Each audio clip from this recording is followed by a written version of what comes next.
বন্ধু বান্ধৱীসকল পৰীক্ষালৈ বেছি দিন নাই যিহেতু চ' এতিয়া আমি কিতাপ উলিয়াই কেনে নোটছ বনাই লিখাটো ইমান সহজ নহয়। চ' আমি যিখিনি ইম্পৰ্টেণ্ট সেইখিনি আকৌ নোটছ বনাব লাগিব, মিলাব লাগিব। গতিকে সেইবাবে মই ভাবিছো যে সকলো বন্ধু বান্ধৱীৰ সুবিধা হোৱাৰ কাৰণে মই নিজে নোটছ বনাই থৈ দিছো, যাতে বন্ধু বান্ধৱীক দিব পাৰি। সেইকাৰণে মই নোটছ বনাই কেনে দি দিছো। এইখিনি লিখিলে যথেষ্ট। যিটো অসমৰ ৰাষ্ট্ৰীয় উদ্যানৰ বিষয়ে যে কিছুমানে কি কৰে যে 10, 15, 20টা যিটো এম চি কিউ কৰাই ক্লাছটো 1 ঘণ্টা 2 ঘণ্টা সময় খেদাই দিয়ে, কিন্তু মুখস্থ তোমালোকে কৰিব লাগিব। চ' তোমালোকে লিখি কেনে মুখস্থ কৰাটোৱে ভাল, কাৰণ এতিয়া এম চি কিউ চাই কেনে লিখিলে নহব।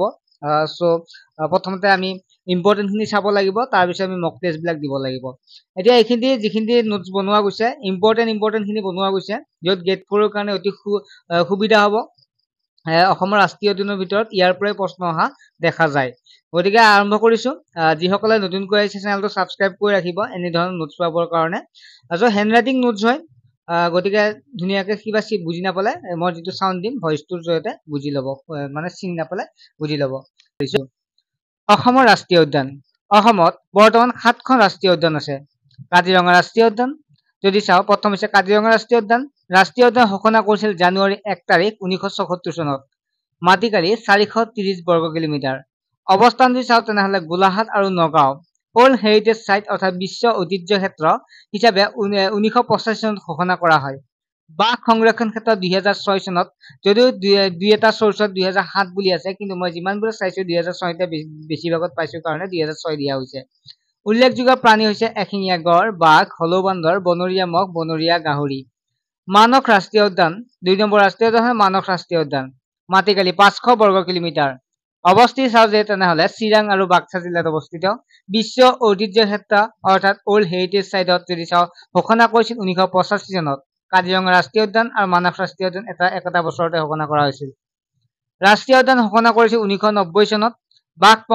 বাঘ প্ৰকল্প ঘোষণা কৰিছিল 1 এপ্ৰিল 1973 চনত। উল্লেখযোগ্য প্ৰাণীসমূহ যদি চাওঁ তেনেহ'লে যিটো ৰাইনো অৰ্থাৎ আমি গড়, তাৰ এশিঙীয়া গড়, তাৰ হাতী, হৰিণ এনেকুৱাকে, আৰু লগতে ৱাইল্ড বাফেলো বিখ্যাত হয়, যিটো বনৰীয়া মহ, টাইগাৰ, মাংকি দি মানস ৰাষ্ট্ৰীয় উদ্যানত পোৱা যায়। তাৰপিছত ৰাষ্ট্ৰীয় উদ্যান ডিব্ৰু-চৈখোৱা ৰাষ্ট্ৰীয় উদ্যান।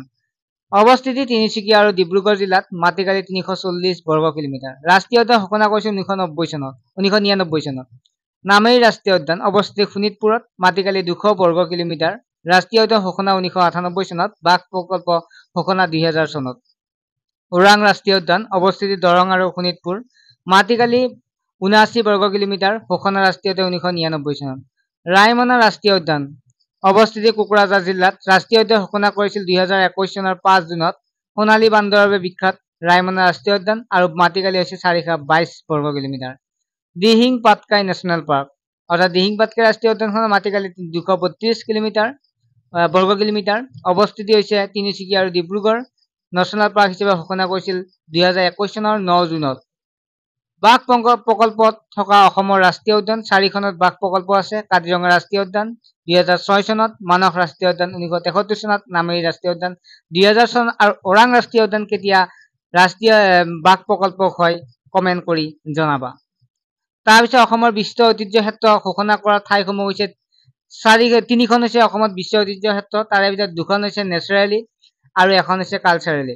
কালচাৰ হিচাপে চৰাইদেউ মৈদামক 2024 চনৰ 26 জুলাই অৰ্থাৎ যোৱা শুক্ৰবাৰে ইয়াক ঘোষণা কৰা হৈছে।